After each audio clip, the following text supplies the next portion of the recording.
Hello, art teachers. Today's demo is folded paper houses that use only one sheet of paper. Now, that does not include this cute little roof there. So this is made with only one sheet of paper.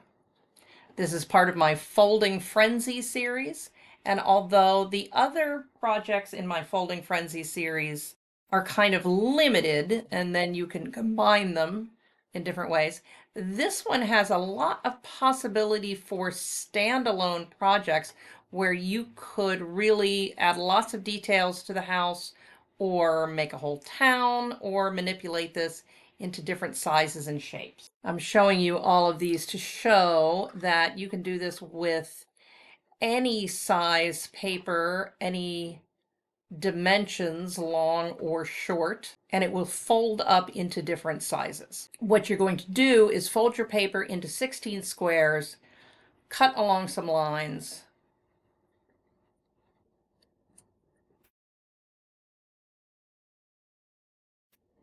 and that is going to allow you to fold up into a shape that can be tall and skinny or shorter and wider. And again, you can manipulate that by starting with different sizes of paper. I've got a sheet of Astro Bright tag stock here. You can also easily do this with copy paper.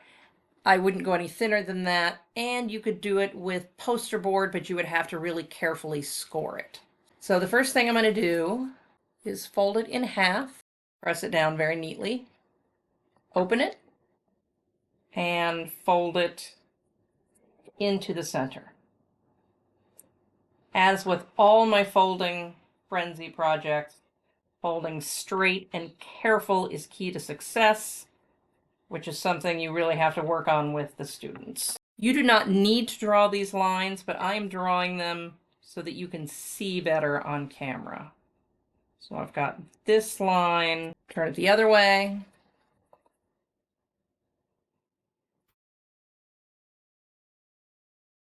Middle.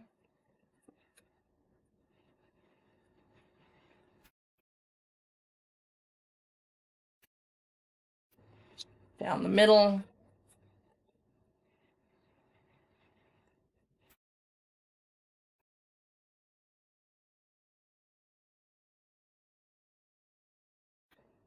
Open that up. I'm just highlighting these so that you can see them. This is absolutely not required or really even helpful if you can see your own lines. Now, it does not matter if you do the next step on the short side or the long side.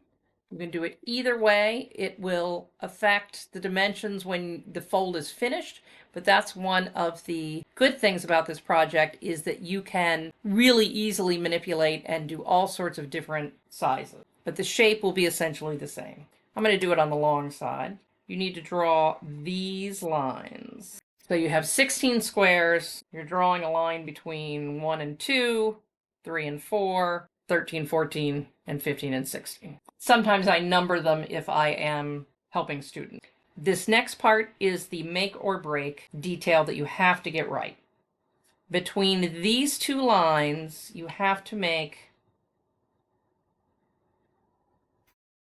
a W. W. See that that point is facing in. If you do it the other way, so that your point is facing out, your house will not fold up correctly. That is really the only way you can do this wrong. It is so simple. Now you're going to cut on those lines.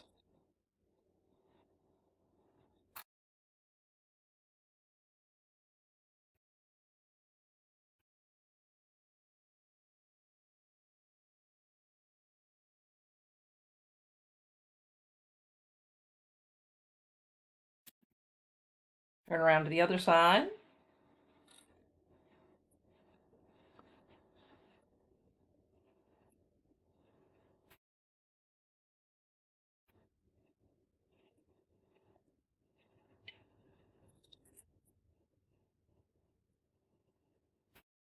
You fold these flaps in. This is going to be your roof. Fold that over and then pick it up. there you have your house. I'm just going to fold these out so that you can see. I like to fold mine inside. You can fold it outside too, but I like to hide it.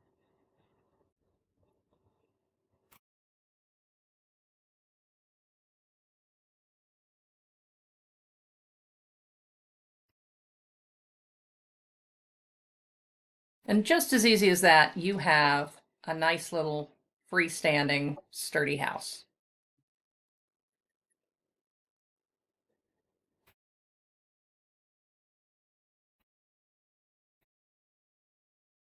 And as with all of my folding frenzy projects, you can consider this a starting point.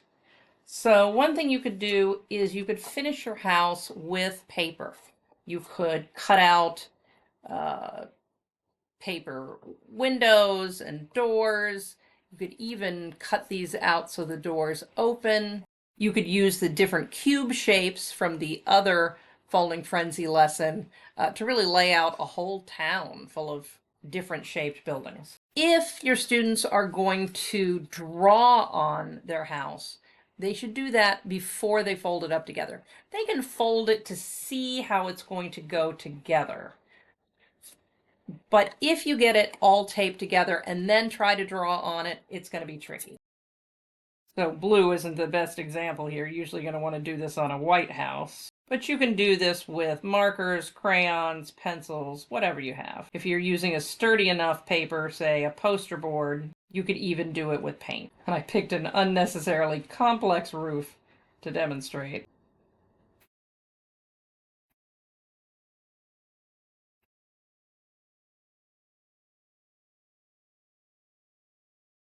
You could put some bushes out here. And then fold that up. Again, I'll demonstrate you can do it tall and skinny or shorter and fatter. So that's a very quick and very messy demonstration.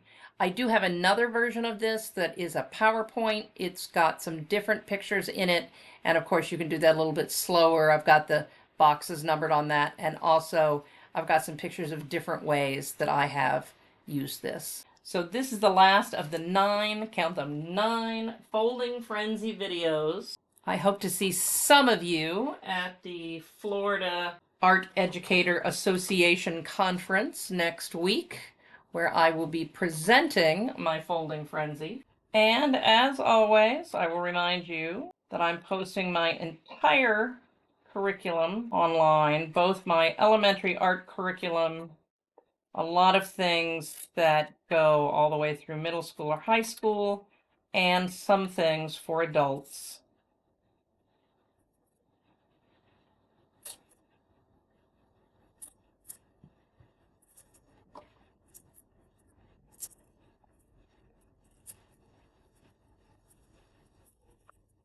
Right here on my Heidi How channel. I thought I'd give you one more mini. So like and subscribe if you would like to see everything I know. And please comment and tell me what has worked for you or how you do it differently.